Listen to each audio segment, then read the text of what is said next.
আজ আমরা কথা বলবো এমন একটা আইডিয়া নিয়ে যা প্রজেক্ট ম্যানেজমেন্ট আর সফটওয়্যার তৈরির দুনিয়াটাকে একেবারে বদলে দিয়েছে। নামটা হলো অ্যাজাইল। চলুন দেখি ঠিক কী কারণে এই পদ্ধতিটা এত প্রভাবশালী আর যুগান্তকারী হয়ে উঠল। কখনো কি এমন কোনো প্রজেক্টে কাজ করতে গিয়ে আটকে গেছেন যেখানে একটা খুব কড়া প্ল্যান বানানো আছে, কিন্তু বাস্তব পরিস্থিতি হঠাৎ বদলে গেল? ঠিক এই রকম একটা সমস্যা থেকেই কিন্তু এজাইল পদ্ধতির জন্ম। দেখুন, প্রজেক্ট ম্যানেজমেন্টের দুনিয়ায় মূলত দুই ধরনের চিন্তাভাবনা আছে। একটা হলো একেবারে প্ল্যান মাফিক চলা, যেটাকে বলে প্ল্যান ড্রিভেন, আর অন্যটা হলো অ্যাজাইল, যেটা পরিবর্তনের সাথে নিজেকে মানিয়ে নেয়। আসুন দেখি এই দুটোর মধ্যে আসল লড়াইটা ঠিক কোথায়। তাহলে এই অ্যাজাইল ডেভেলপমেন্ট জিনিসটা আসলে কি? সত্যি বলতে এটা শুধু একটা প্রসেস না, এটা আসলে কাজ করার একটা নতুন ফিলসফি বা দর্শন।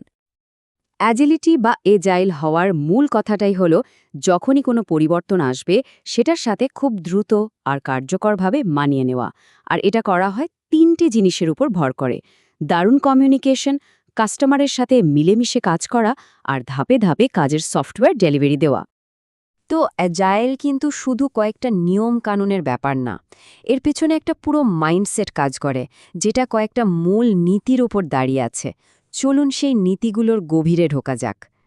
অফিশিয়ালি অ্যাজাইলের কিন্তু 12টা প্রিন্সিপাল আছে, তবে আমরা সবগুলো নিয়ে কথা বলবো না, বরং এমন কয়েকটা মূলনীতি দেখব যা এর আসল স্পিরিটটাকে ধরিয়ে দেয়। অ্যাজাইলের কাছে সবচেয়ে বড় অগ্রাধিকার হল কাস্টমারকে সন্তুষ্ট করা, আর সেটা করা হয় মূল্যবান সফটওয়্যার তাড়াতাড়ি আর লাগাতার ডেলিভারি দিয়ে। মানে বিরাট একটা প্রোডাক্টের জন্য বছর বছর অপেক্ষা করানো নয়, বরং ছোট ছোট কাজের অংশ রেগুলারলি কাস্টমারের হাতে তুলে দেওয়া। এই প্রিন্সিপালটা কিন্তু একদম গেম চেঞ্জার। ভাবুন তো, পুরনো মডেলে যেখানে যে কোনো চেঞ্জ বা পরিবর্তনকে একটা বিরাট সমস্যা হিসেবে দেখা হতো, এজাইল সেখানে বলে চেঞ্জ আসুক, ওয়েলকাম। কারণ এজাইল মনে করে এই পরিবর্তনকে কাজে লাগিয়ে কাস্টমারকে প্রতিযোগিতায় এগিয়ে রাখা যায়। আর এই আইডিয়াটা আমার নিজের খুব পছন্দের, সিম্পলিসিটি বা সরলতা। এর মানে হলো কোন কাজগুলো না করলেও চলবে সেটা খুঁজে বের করা। এতে টিমের ফোকাস ঠিক থাকে আর অহেতুক জটিলতা অনেক কমে যায়। আচ্ছা, থিওরি তো অনেক হলো, এবার চলুন অ্যাজাইলের দুটো খুব জনপ্রিয় মেথড বাস্তবে কেমন কাজ করে সেটা দেখি। প্রথমটা হলো এক্সট্রিম প্রোগ্রামিং বা সংক্ষেপে এক্সপি। এক্সপির মধ্যে মূলত 4টা কাজ হয়: প্ল্যানিং, ডিজাইন, কোডিং আর টেস্টিং। কিন্তু মজার ব্যাপার হলো এগুলো কিন্তু একবার করেই শেষ হয়ে যায় না, বরং এগুলো একটা সাইকেল বা চক্রের মতো চলতেই থাকে। এক্সপির কোডিং স্টেজের একটা দারুণ ইন্টারেস্টিং আইডিয়া হলো পেয়ার প্রোগ্রামিং। এখানে দুজন ডেভেলপার একসাথে একটা কম্পিউটারে বসেন। ভাবুন, একজন যখন কোড টাইপ করছেন, আরেকজন তখন পাশে বসে লাইভ রিভিউ করছেন, স্ট্র্যাটেজি নিয়ে ভাবছেন। এতে কোডের কোয়ালিটি যেমন বাড়ে, তেমনই সমস্যাও খুব দ্রুত সমাধান হয়ে যায়। এবার আসি আমাদের দ্বিতীয় মেথডে, আর সেটা হলো স্ক্রাম। এটা সম্ভবত অ্যাজাইলের সবচেয়ে বেশি ব্যবহৃত ফ্রেমওয়ার্ক। স্ক্রামের আবার নিজস্ব কিছু মজার টার্ম আছে, যেমন স্প্রিন্ট, যেটা দিয়ে কাজের ছোট ছোট একটা পর্যায়কে বোঝানো হয়। তো স্ক্রামের ফ্লোটা কেমন? প্রথমে থাকে ব্যাকলগ, মানে সব কাজের একটা লম্বা লিস্ট। এরপর সেখান থেকে কিছু কাজ বেছে নিয়ে একটা স্প্রিন্ট শুরু হয়।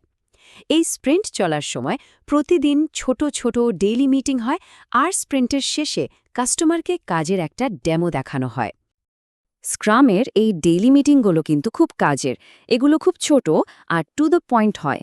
টিমের প্রত্যেককে শুধু 3টা প্রশ্নের উত্তর দিতে হয়: গত মিটিং থেকে আজ পর্যন্ত কি করেছেন, কোনো সমস্যায় পড়েছেন কি না, আর পরের মিটিংয়ের আগে কি করার প্ল্যান আছে। ব্যাস, এতে টিম ফোকাস থাকে আর কোনো সমস্যা হলে সেটা সঙ্গে সঙ্গে ধরা পড়ে। তো এতক্ষণ আমরা যা যা দেখলাম, তারপর যদি এক কথায় বলি, তাহলে এই প্ল্যান ড্রিভেন আর অ্যাজাইলের মধ্যে মূল পার্থক্যটা ঠিক কোথায়? চলুন একদম পাশাপাশি রেখে দেখি। পার্থক্যটা এখানেই একদম পরিষ্কার। দেখুন, প্ল্যান ড্রিভেন অ্যাপ্রোচে ইটারেশন বা পুনরাবৃত্তি হয় প্রত্যেকটা কাজের ধাপের ভেতরে। মানে ডিজাইনের কাজটা ডিজাইন ধাপে বারবার ঠিক করা হয়। কিন্তু অ্যাজাইলে ইটারেশন হয় বিভিন্ন কাজের ধাপের মধ্যে। তার মানে রিকোয়ারমেন্ট আর ডিজাইনকে আলাদা না ভেবে দুটোকেই একসাথে মিলিয়ে ডেভেলপ করা হয়, বারবার উন্নত করা হয়। এখন প্রশ্ন আসতে পারে, অ্যাজাইল কি তাহলে সব ধরনের প্রজেক্টের জন্যই বেস্ট সলিউশন? সত্যি বলতে তা নয়।